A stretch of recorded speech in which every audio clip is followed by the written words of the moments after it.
Баршаңызға сәлем. Доңғалақтардың қайталанған дыбысы, өзгеріп тұратын пейзаж. Әрине, әр елде пойызбен саяхаттаудың өзіндік ерекшелігі бар. Біз бүгін әлемдегі ең ерекше 7 теміржол бағыттарымен таныстырамыз.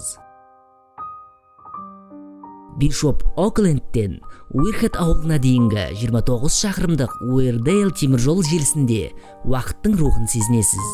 Бұл жолды 1842 жылы айналадағы карьерлерге қызмет көрсету үшін салынған. Бірақ жолаушылар пойыздары бір жылдан кейін іске қосылды. 60 жылдары қажетсіз болып жабылды.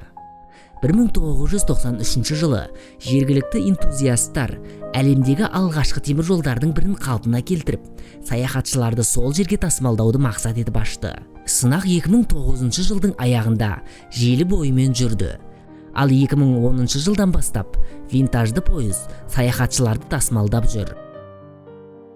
Чунцин, Қытайдағы ең ірі қалалардың бірінде монорельстердің жолдарының бірі көп пәтерлі ғимарат арқылы өтеді.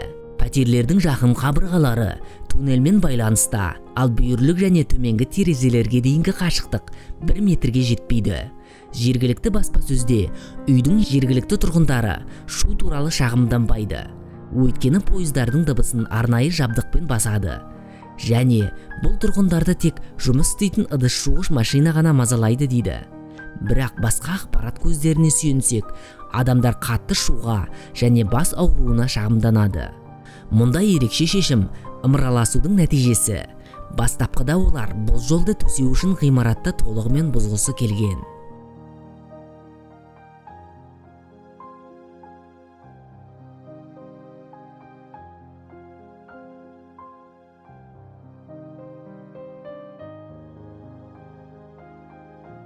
Әлемдегі ең қорқынышты пойыз сыртқы көрінісімен емес, оның жүретін бағытымен қорқынышты. Нақтырақ айтсақ, жолаушыларға көрінетін көрініс әсерлі жолаушылар есінен танып қалуы мүмкін. Мұнда тіпті жүргізушілердің өздері де бас айналуды жеңе алмайды. Мұның себебі жолдың биіктігі өте қатты серпантиннің бойында салынып жатыр. Пойыздың терезелерінен түпсіз тұңғиықтың қараңғы жартастар мен тік беткейлердің қорқынышты көрінісі ашылады. Әлемдегі ең биік теміржол әрине әлемдегі ең биік таулар Гималай арқылы өтеді. Тибеттің тарихи астанасы Лхасаны Синин қаласымен байланыстырады және ол арқылы Пекинмен. 1958 шақырым жол бойында іс жүзінде теңіз деңгейінен 4000 метрден төмен түспейді. Ал Тангла станциясы әлемдегі ең биік станция.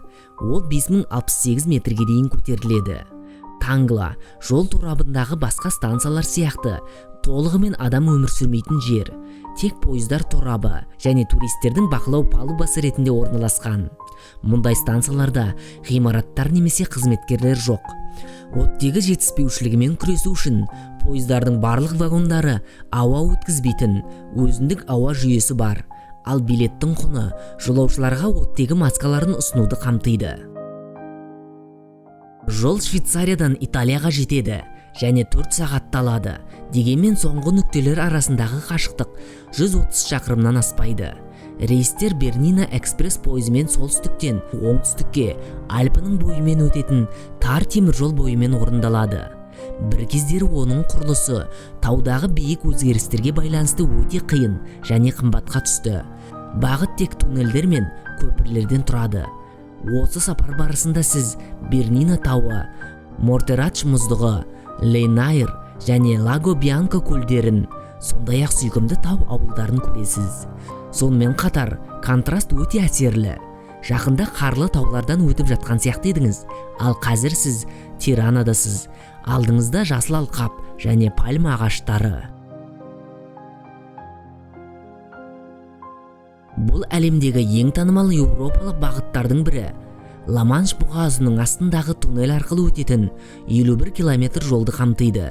Орташа алғанда туннель теңіз деңгейінен 45 метр төмен орналасқан. Жолды 8 жыл бойы салған. Бұл үлкен туннель 20 ғасырдың ескерткішіне айналды. Жоба өте қымбатқа түсті және барлық шығындар өтелмегеніне қарамастан, бұл қондырғы қауіпсіздік пен функционалдықтың бірдей ескертетін заманауи инженерлік шеберліктің үлгісі болып табылады. Ал видео қызықты әрі пайдалы болса, лайк басып кетуді ұмытпаңдар. Ал жаңа видеоларымызды жіберіп алмас үшін арнаға жазылып, қоңыраушаны басып қойыңдар.